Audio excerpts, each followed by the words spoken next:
Welcome to the Self-Awareness and Self-Compassion Podcast, formerly known as the Full Spectrum Feeling Podcast. I'm your host, Blaise Schwaller, life coach, mom, and former tattoo artist. I help people heal their past, speak their truth, and love the lives that they're living now. Join me here every week for conversations on how to live an imperfect but fully engaged life that embraces all the feels so that you can stretch into your best life while enjoying the you that's here right now.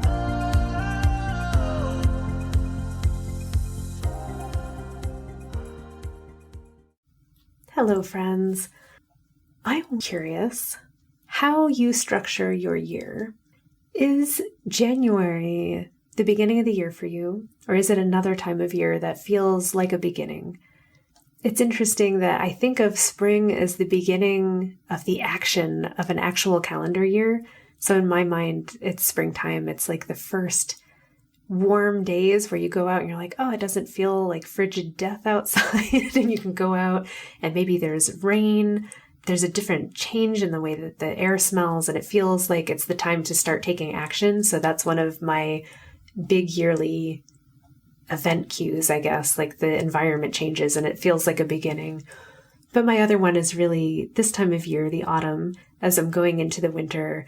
And to me, I actually find personally that's my beginning of the year.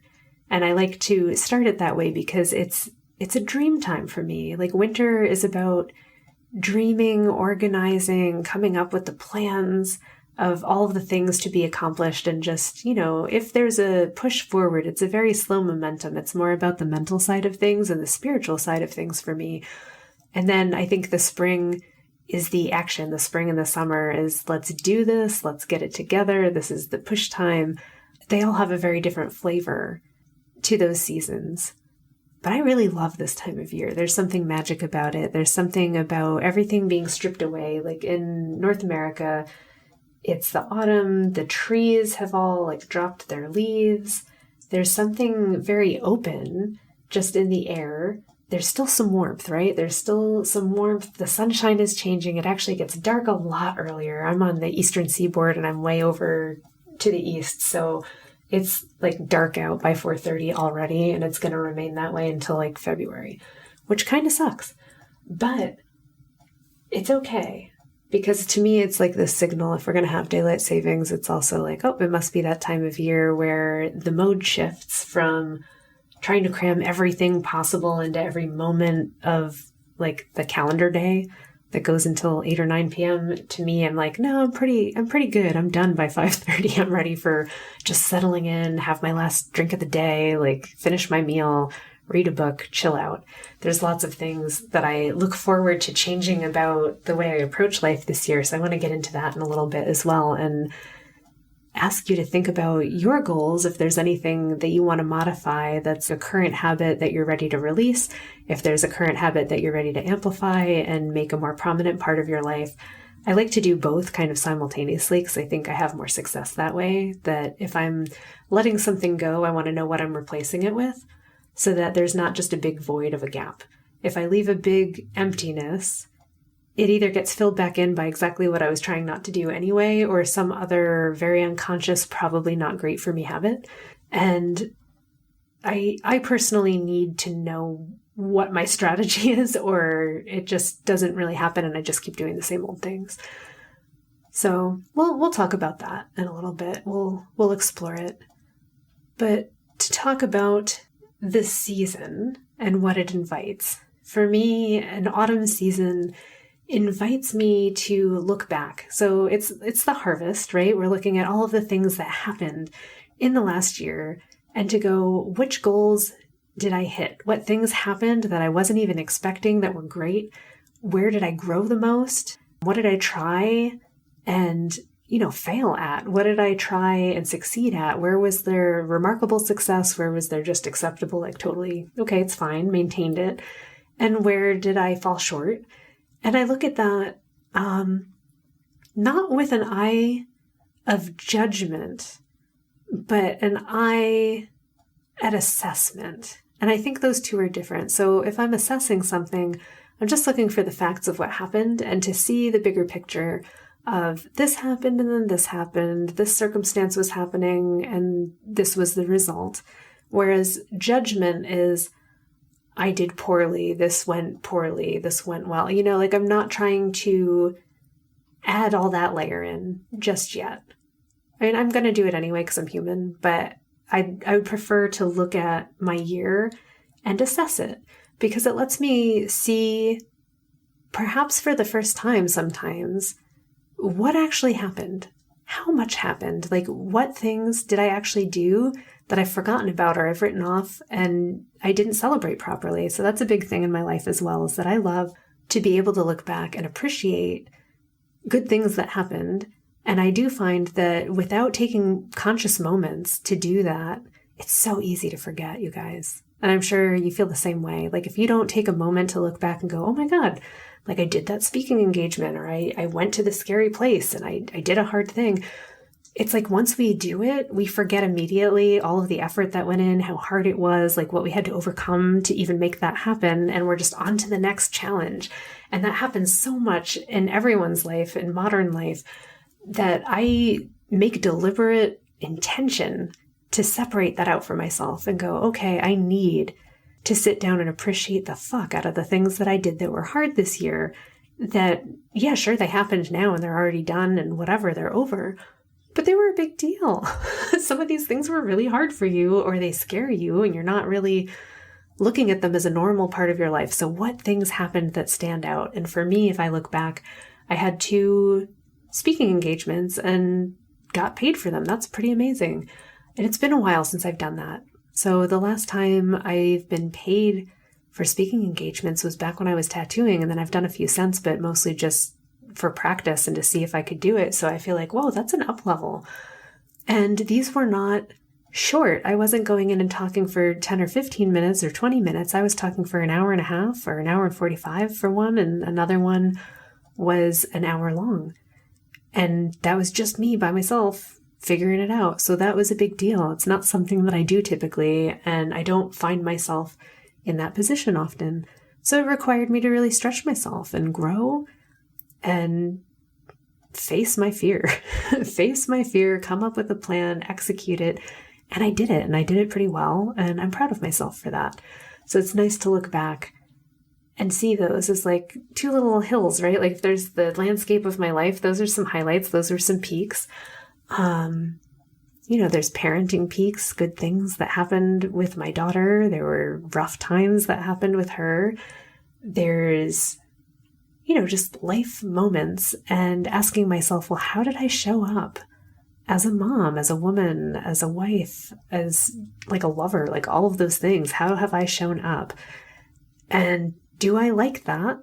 What's been going on? That's the other thing. Like, put it in context. It's not just this is what happened. It's also this is what happened in a landscape, in a series of stories of which my life is only one, right? So I'm in this landscape of people and we're all living our lives, and what all is happening and how am I fitting in? And I like to look at the totality of all of that and then decide, how do I feel about all of it? What would I like more of?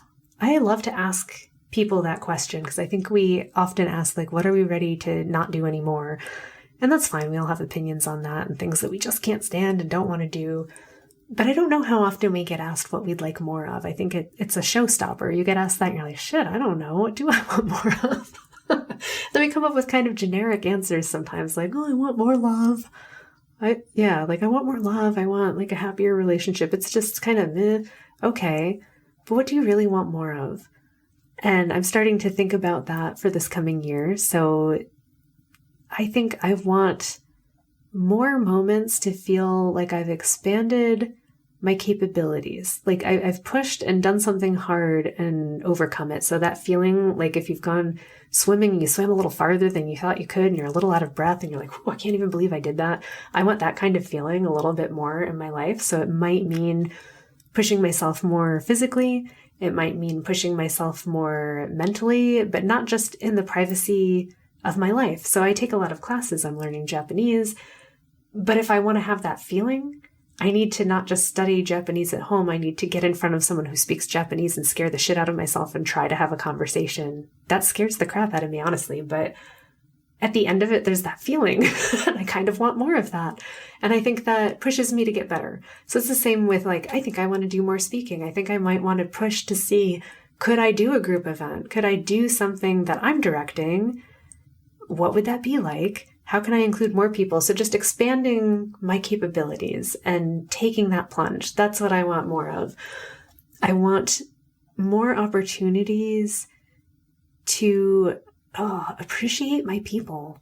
I guess that's what I want to say, like appreciate my clients more and build more connection points with that. I think that would be really fun. I do. I love my clients. I love checking in with them, making sure that they're doing well and that they're getting what they need and that they know that they're appreciated and thought of and, they're not on their journey alone. With my friends, man, I want game days again. I want to be able to say like, all right, like I want to make a monthly event. This is something that I want in my life where we're getting together. We can run a game that goes on for a while and I can rely on that. So a little bit more reliability. So it's something, I guess that folds into my theme. We talked about that a couple weeks ago, maybe about, moving from receiving and belonging into really contentment and enjoying of that place. And I think that goal really fits for me, is to create those connection points and then exist in them, actually make them into a ritual, make them into just a routine and something that happens, not just for myself, but for more people. That feels really good. So I think a lot of my coming year, I want to focus around connection and deepening connections and coming up with themes and moving forward in a conscientious way and seeing where that takes me. I wonder what will happen.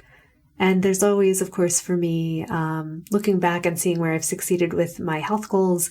And I actually have succeeded a lot this year, and I don't want to discount that. I think I'm always thinking about improving my health and eating better. And I'm recognizing I actually do eat really well, and I'm eating even better now.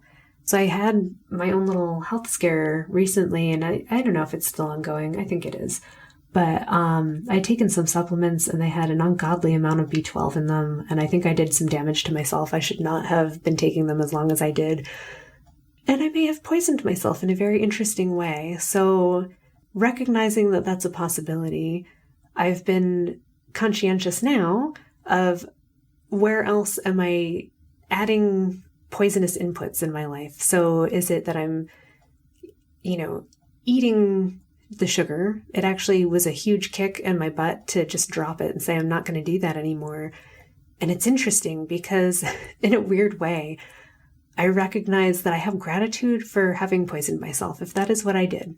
And I might not have. This is just my best guess. No one can tell me what I really did to myself, but I was starting to have weird neuropathy going on in various areas of my body, not just my hands and feet, but like the side of my face, the top of my head, my rib cage, like just all over, very weird. And I don't want that anymore. So I want to take better care of myself. So I was like, well, if that's the thing that needed to happen for me to finally say, I'm done with sugar because it's just an extra poison for my body to process. And I just am tired of doing that. I've been thinking that for years and I've never had the willpower to stop for real. Like, it's just like, oh, I'm missing out. Oh, I really want that. And now I'm like, oh, you know what? I actually don't really want that because I really don't want to poison myself and I hate how this feels. So if that's what it took, yeah, that sucked. But it's like that good thing, bad thing, who knows? Like maybe it was the best thing that ever happened to me. And maybe, I'll clear whatever is going on in my system and have gained this deep, true, desire to not poison myself with sugar anymore. And to think of it as poison. I wasn't thinking of it as poison before. I was like, yeah, it's fine. Everybody's doing it. It's okay. I mean, sugar's in everything. And now I'm like, yeah, not good enough. Like, just eat a freaking carrot. Don't eat the cookie. And noticing that when I do stray from that, I don't feel good and I immediately can track it. So grateful for that. So looking at my year ahead, what would it be like? And, up till now, I haven't been able to envision it. What is it like to actually only eat whole foods for an entire year? I can cook them, I can make them into whatever I want, but to just not have processed food with sugar. And it's actually surprisingly difficult. There's a lot of stuff out there. I count myself extremely fortunate that I'm able to even consider doing that. Good for me. I'm very thankful. But I'm curious what it'll look like on the other end of that. So that's a curiosity for the coming year, but also a gratitude for what has gone down in this one. and to continue to expand my ability to take care of myself and to continue moving and see what happens if I take advantage of all of the things, all of the knowledge that I already have. I don't know, it's kind of like a mind blower to wonder, what if I already have all the knowledge and all I really need to do is just use it and stop trying to gather more for a while and just like actually slow down enough to do what I already know. Super hard, very simple, super hard. So that's my big picture going into the year. So I'm about to head into the winter months. There'll be a lot of mental sorting and connection with all of these ideas. It's, for me, the time of putting together the plan of what is the overview? How am I going to execute in my business? What are those actual goals? And coming down with like actual concrete plans, like this many podcasts, this many speaking events, this many whatevers, like just figure out what it is that's the goal, because actually having a number, having something on paper, concrete, means there's something that I can measure against and figure out how to get there. And I also know that, no matter what I do, if I just keep plugging away at it, there's no way that I don't get there. It might not happen as fast as I want, but it will happen. So I have that faith and trust in myself as well. So then it'll progress into the spring. It'll be action plan time. There'll be so much more energy just available. The sunlight, the general feeling of goodwill that everyone in the North American continent has as it finally gets warm again and the snow melts away. It'll be summer and I'll have to have a plan for that. Like, how do we get through the summer months with a child who will be out of school? So what kind of programs will she want to be doing and how will I set a good example for her? That'll be, the go time, working, getting through it. And then, I'll arrive again at this slowing down, winding down reassessment phase. And I really love that flow of the year. And I'm wondering how you feel about all of that. Friends, I hope you're doing marvelous. I hope that the year is flowing in perfect harmony for you. And if it's not, I'm wishing that you really connect with that part of yourself that knows that you've got this. No matter what's going on, the only thing that we really can rely on is that it changes. So change is coming. All will be well. I am sending you the best from my heart to yours, and I will see you next week. Thanks so much for joining me. If you enjoyed this podcast, please subscribe and share it with someone you love, and leave us a review. You can learn more and get some self-compassion tips and tricks by visiting coachwithblaze.com, where you can sign up to get my free booklet on overcoming anxiety, overwhelm, exhaustion, and burnout. I'm sending you so much appreciation and love, and I'll see you next time.